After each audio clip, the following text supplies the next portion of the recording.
ابن مسعود رضی اللہ عنہ کہتے ہیں جب کوئی آدمی اللہ سے سوال کرنے کا ارادہ کرے یعنی دعا مانگنے کا ارادہ کرے، نیت کرے، تو پہلے وہ اللہ کی ایسی حمد و ثنا بیان کرے جو اس کے لائق ہے، پھر نبی صلی اللہ علیہ وسلم پر درود بھیجے، اس کے بعد دعا کرے۔ تو گویا پہلے اللہ تعالیٰ کی تعریف، پھر درود شریف اور پھر اپنی حاجت اور اپنا سوال۔ بس اس طرح کرنے سے ممکن ہوگا کہ وہ کامیاب ہو جائے، یعنی اس کی دعا پوری ہو جائے۔ مسند احمد کی ایک روایت میں آتا ہے رسول اللہ صلی اللہ علیہ وسلم نے ایک آدمی کو نماز میں دعا کرتے ہوئے سنا کہ اس نے نہ اللہ عز و جل کا ذکر کیا اور نہ ہی نبی صلی اللہ علیہ وسلم پر درود پڑھا، یعنی جو آخر میں ہم التحیات میں پڑھتے ہیں۔ تو رسول اللہ صلی اللہ علیہ وسلم نے فرمایا اس نے جلد بازی سے کام لیا، پھر اسے بلایا اور اسے اور دوسروں سے فرمایا جب تم میں سے کوئی شخص نماز پڑھے تو پہلے اپنے رب کی تعریف و ثنا کرے۔ تو ہم نماز شروع کرتے ہیں اللہ اکبر کہہ کر، تو سب سے پہلے ہاتھ باندھ کر کیا کرتے ہیں؟ سبحانک اللہم و بحمدک و تبارک اسمک و تعالی جدک، اللہ تعالیٰ کی تسبیح بیان کرتے ہیں، حمد کرتے ہیں، اللہ تعالیٰ کی بڑائی بیان کرتے ہیں۔ اس کے بعد سورۃ الفاتحہ پڑھتے ہیں تو وہاں بھی اللہ تعالیٰ کی سب سے پہلے حمد و ثنا کرتے ہیں، اللہ تعالیٰ کی صفات کا ذکر کرتے ہیں، پھر اس کے بعد دعا مانگتے ہیں۔ اسی طرح جب ہم نماز کا اختتام کر رہے ہوتے ہیں تو نماز کے اختتام پر بھی اللہ تعالیٰ کی تعریف کے بعد پھر ہم درود شریف پڑھتے ہیں، اور نماز کے بالکل آخری حصے میں پھر جتنی چاہیں دعائیں مانگے، پھر دعائیں قبول بھی ہوتی ہیں۔ تو یہ نماز کے اینڈ پر، یعنی پہلے حمد و ثنا، اللہ کا ذکر، تسبیحات جیسے رکوع میں تسبیح، اور پھر رکوع سے اٹھتے ہوئے اللہ تعالیٰ کی تعریف، اور پھر مختلف ارکان ادا کرتے ہوئے بار بار اللہ اکبر کا کہنا، اور پھر اس کے بعد یہ کہ جب سارے کام پورے ہو جاتے ہیں تو پھر اللہ تعالیٰ سے مانگا جاتا ہے کہ اللہ تعالیٰ تو ہمیں عطا کر۔ تو جس نے پہلے اپنے رب کی تعریف کی، پھر نبی صلی اللہ علیہ وسلم پر درود پڑھا اور پھر اس کے بعد دعا کی تو اس کی دعا قبول ہوگی۔ جہاں تک اللہ سبحانہ وتعالیٰ کی تعریف کا، حمد و ثنا کا تعلق ہے، تو اس میں ہم قرآن مجید کی طرف اگر رجوع کریں تو سب سے بہترین ثنا اور دعا اور اللہ تعالیٰ کی تعریف کا آغاز سورۃ الفاتحہ سے ہوتا ہے۔ الحمد للہ رب العالمین الرحمن الرحیم مالک یوم الدین ایاک نعبد و ایاک نستعین اہدنا الصراط المستقیم صراط الذین انعمت علیہم غیر المغضوب علیہم ولا الضالین۔ سورۃ الفاتحہ اللہ تعالیٰ کی حمد و ثنا پر مشتمل سورت ہے۔ رسول اللہ صلی اللہ علیہ وسلم نے فرمایا، اللہ تعالیٰ فرماتے ہیں، اور یہ حدیث قدسی ہے، کہ نماز یعنی سورۃ الفاتحہ میرے اور میرے بندے کے درمیان نصف نصف تقسیم کر دی گئی ہے، اور میرے بندے کے لیے وہ ہے جو وہ مانگے۔ جب بندہ الحمدللہ رب العالمین کہتا ہے تو اللہ تعالیٰ فرماتے ہیں میرے بندے نے میری حمد بیان کی۔ تو گویا سورۃ الفاتحہ میں سب سے پہلے ہم کیا کرتے ہیں؟ قرآن مجید کے آغاز میں الحمدللہ کہتے ہیں، تعریف سے بات شروع کرتے ہیں۔ پھر فرمایا اور جب وہ الرحمن الرحیم کہتا ہے تو اللہ تعالیٰ فرماتا ہے میرے بندے نے میری ثنا کی، یعنی میری تعریف بیان کی۔ اور جب وہ مالک یوم الدین کہتا ہے تو اللہ تعالیٰ فرماتے ہیں میرے بندے نے میری بزرگی بیان کی، یا فرماتا ہے کہ میرے بندے نے اپنے کام میرے سپرد کر دیے۔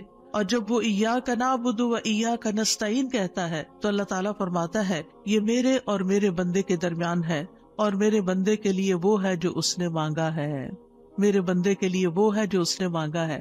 تو گویا قرآن مجید کی پہلی سورت میں ہی ہمیں مانگنے کا ادب سکھا دیا گیا کہ مانگنے کے لیے سب سے پہلے اللہ تعالیٰ کی حمد و ثنا کرو، اللہ تعالیٰ کی تعریف بیان کرو، اور پھر ایاک نعبد یہ دعائے عبادت ہے، و ایاک نستعین دعائے مسئلہ ہے، جس میں ہم اللہ تعالیٰ سے مدد چاہتے ہیں زندگی کے تمام کاموں میں۔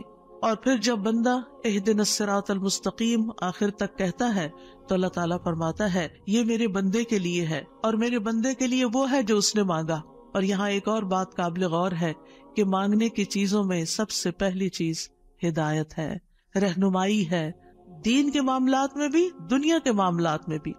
ہم ہر قدم پر اللہ تعالیٰ کی رہنمائی کے محتاج ہیں، ہم بہترین گائیڈنس وہیں سے لے سکتے ہیں۔ اور جب ہم دن کی ہر نماز کی ہر رکعت کے اندر اللہ تعالیٰ سے ہدایت مانگتے ہیں اور اللہ تعالیٰ ہماری دعا قبول کر کے ہماری رہنمائی کرتے ہیں، تو آپ سوچئے کہ زندگی کا یہ سفر کتنا خوبصورت ہو سکتا ہے۔ اور پھر اس کا اختتام کتنا خوبصورت ہو سکتا ہے، اور پھر اس کا انجام کتنا پیارا ہو سکتا ہے۔ لہٰذا اللہ تعالیٰ سے ہم سب ہدایت مانگتے رہیں۔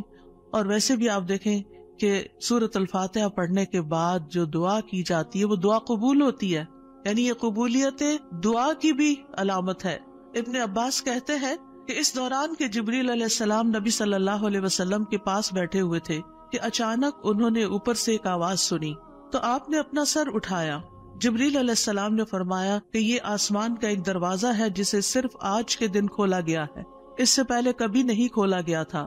پھر اس سے ایک فرشتہ اترا تو جبریل علیہ السلام نے فرمایا یہ فرشتہ جو زمین کی طرف اترا ہے یہ آج سے پہلے کبھی نہیں اترا۔ پھر اس فرشتے نے سلام کیا اور کہا کہ آپ کو 2 نوروں کی خوشخبری ہے جو آپ کو دیے گئے اور آپ سے پہلے کسی نبی کو نہیں دیے گئے، ایک سورۃ الفاتحہ اور دوسری سورۃ البقرہ کی آخری 2 آیات۔ جب بھی آپ ان دونوں میں سے کوئی بھی دعائیہ جملے پڑھیں گے، یعنی اہدنا الصراط المستقیم اور وہاں پر آمن الرسول کے آخر میں جو دعائیں آتی ہیں، تو آپ کو مانگی ہوئی چیز ضرور عطا کر دی جائے گی۔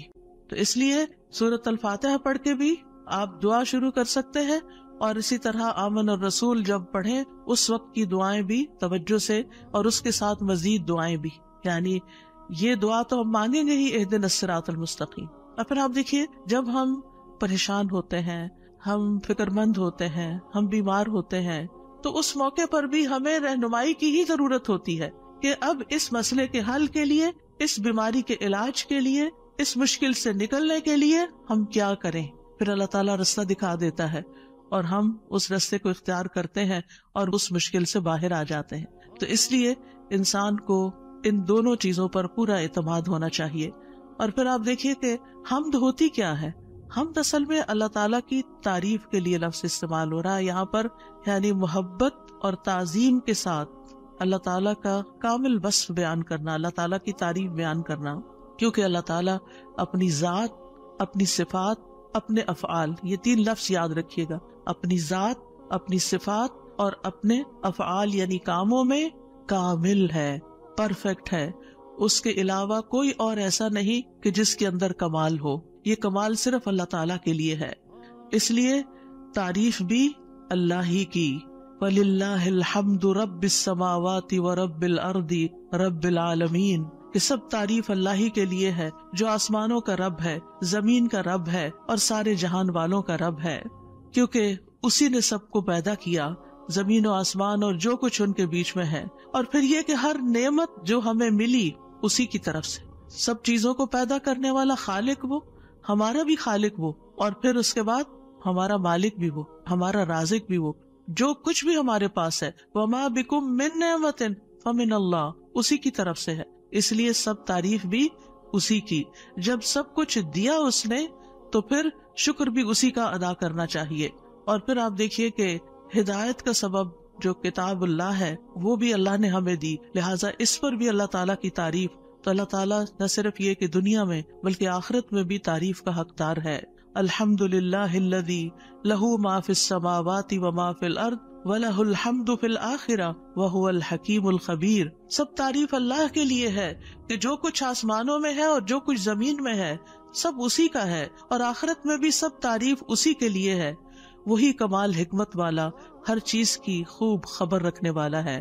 اور پھر اللہ تعالیٰ کی صفات کا جو ذکر ہے کہ کیوں نہ اس کی تعریف کی جائے، کیونکہ وہ تو مہربان ہے، رحمان اور رحیم ہے، اور اللہ تعالیٰ کی 100 رحمتیں ہیں جن میں سے صرف ایک اس دنیا کے لیے، باقی 99 آخرت کے لیے۔ اس لیے تعریف دنیا میں بھی اللہ کی اور آخرت میں بھی۔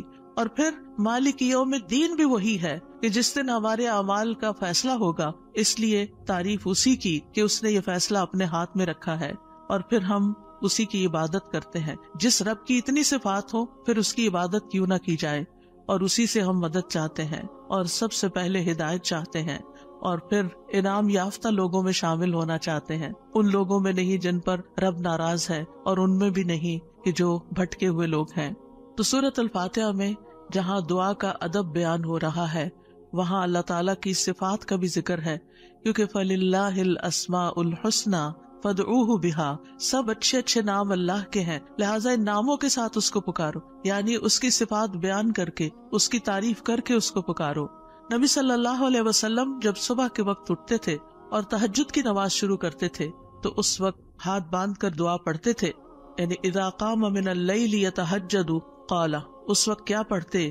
اللہم لک الحمد، اللہ سب تعریف تیرے ہی لیے ہے. انت قیم السماوات والارض ومن فیہن ولک الحمد لک ملک السماوات والارض ومن فیہن ولک الحمد انت نور السماوات والارض ولک الحمد انت الحق ووعدک الحق ولقاؤک حق وقولک حق والجنت حق والنار حق والنبیون حق ومحمد صلی اللہ علیہ وسلم حق والساعۃ حق. اس کے بعد دعا کرتے اللہم لک اسلمت وبک آمنت وعلیک توکلت وإلیک انبت وإلیک خاصمت وإلیک حاکمت فاغفر لی ما قدمت وما اخرت وما اسررت وما اعلنت انت المقدم وانت المؤخر لا الہ الا انت. یہ تھا آپ کی دعا مانگنے کا انداز.